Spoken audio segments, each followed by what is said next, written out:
Really loan is A wrong. യഥാർത്ഥത്തിൽ കടം എന്ന് പറയുന്നത് ഒരു തെറ്റാണോ? എല്ലാ സമയത്തും അല്ല എന്നുള്ളതാണ് പരമാർത്ഥം. അപ്പോൾ I am telling yes if it is. ഏത് സമയത്താണ് തെറ്റാവുന്നത്? If it is more than 20% of our profit. നമ്മൾക്ക് കിട്ടുന്ന ലാഭത്തിന്റെ 20% അധികമാണെങ്കിൽ അത് തെറ്റാണ്. Not the revenue, turnover അല്ല കാര്യം. വാട്ട് വി ആർ ഗെറ്റിംഗ്, ലാഭമായിട്ട് എന്ത് കിട്ടുന്നു അതിന്റെ 20% എന്നാണ് ഉദ്ദേശിച്ചത്. ഈ ഒരു പ്രിൻസിപ്പിൾസ് കടം കൊടുക്കുന്ന കാര്യത്തിലും ബാധകമാണ്.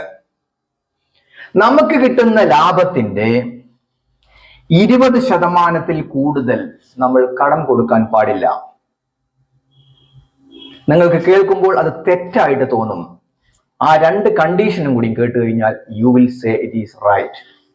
കണ്ടീഷൻ നമ്പർ 1,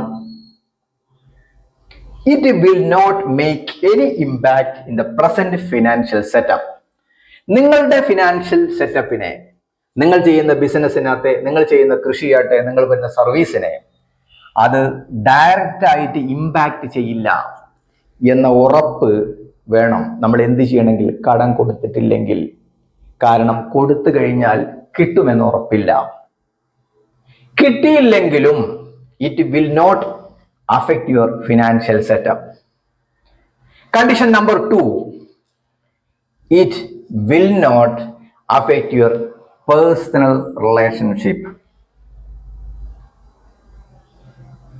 അപ്പോൾ നമ്മുടെ ബിസിനസ്സിനകത്തും വ്യക്തിപരമായിട്ടും കുടുംബപരമായിട്ടും റിലേഷൻസിനെ അത് ബാധിക്കാതെ ആവണമെങ്കിൽ നമ്മളുടെ വരുമാനത്തിന്റെ 20% കൂടുതൽ നമ്മൾ കടം കൊടുക്കാനോ കടം വാങ്ങാനോ പാടില്ല.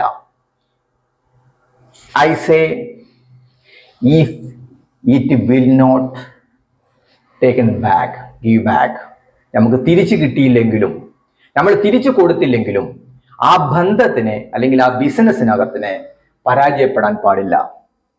Because all are human beings. They have their own setup. We never create any danger to others, and നമുക്ക് മറ്റുള്ളവരുടെ പ്രവർത്തനം കൊണ്ട് ഡേഞ്ചർ, പ്രയാസം വരാനും പാടില്ല. It is an immunity, financial security. ഒരാൾക്കും ബുദ്ധിമുട്ട് ഉണ്ടാക്കാനും പാടില്ല, ഒരാളെ കൊണ്ട് നമുക്ക് ബുദ്ധിമുട്ട് ഉണ്ടാവാനും പാടില്ല. Thank you. I M doctor Ali. എൻ്റെ വെബ്സൈറ്റ് സന്ദർശിക്കുക aliarimbrasidentalclinic.com. Thank you.